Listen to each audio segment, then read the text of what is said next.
પાલીતાણાની હોસ્પિટલમાં ભ્રષ્ટાચારની ટાંકીનો ઘટસ્ફોટ થયો છે। હોસ્પિટલમાં ટાંકી બની ન હોવા છતાં 50 લાખનું બિલ રજૂ કરવામાં આવ્યું। આરોગ્ય મંત્રી પ્રફુલ પાનસેરિયાએ આ અંગે કડક કાર્યવાહી કરી। પાલીતાણાની હોસ્પિટલમાં બોગસ બિલ મામલે કાર્યવાહી કરવામાં આવી। તાજેતરની મુલાકાત દરમિયાન આરોગ્ય મંત્રી પ્રફુલ પાનસેરિયાના ધ્યાને એક ગંભીર ગેરરીતિ આવી હતી। હોસ્પિટલમાં 2.55 લાખ લીટર ક્ષમતાની ભૂગર્ભ પાણીની ટાંકીનું નિર્માણ થયું જ ન હોવા છતાં 50.43 લાખનું બોગસ બિલ મંજૂર કરવા વડી કચેરીએ મોકલી આપવામાં આવ્યું હતું।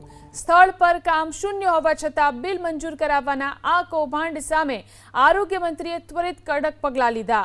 ખોટું બિલ રજૂ કરવા બદલ ઇન્ચાર્જ કાર્યપાલક ઇજનેર મેહુલ દવે અને નાયબ કાર્યપાલક ઇજનેર NV કાલિયા સામે પોલીસ ફરિયાદ નોંધવા અને તાત્કાલિક અસરથી સસ્પેન્ડ કરવાના આદેશ અપાયા છે।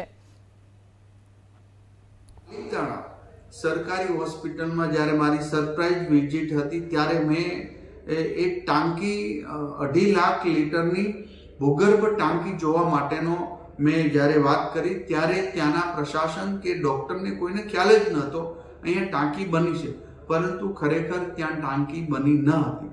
આ તપાસ તુરંત જ અમારા અધિકારીને અમે આપી અને જાણવા મળ્યું કે ત્યાં આ કંપનીએ ધર્મનંદન કંપની કન્સ્ટ્રક્શન કંપનીએ ત્યાં ટાંકી બનાવી જ નથી અને બનાવ્યા વગર જ એમના બિલ ત્યાંના એન્જિનિયરો પાસે સાઇન કરાવી અને ગાંધીનગર પાસ થવા માટે મોકલ્યા। અંદાજે 55-56 લાખ રૂપિયાનો આ ખર્ચ બતાવી અને અહીંયા બિલ માંગણી માટે મોકલ્યા।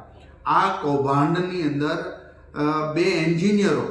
અમારા બે એન્જિનિયરો મેહુલ દવે જે કાર્યપાલક એન્જિનિયર છે અને NV કાલિયા નાયબ કાર્યપાલક એન્જિનિયર, આ બંનેની સંડોવણી આ કૌભાંડમાં હતી અને એમને બિલ ઉપર સાઇન કરીને જ અમારા વિભાગમાં અહીંયા મોકલ્યા છે।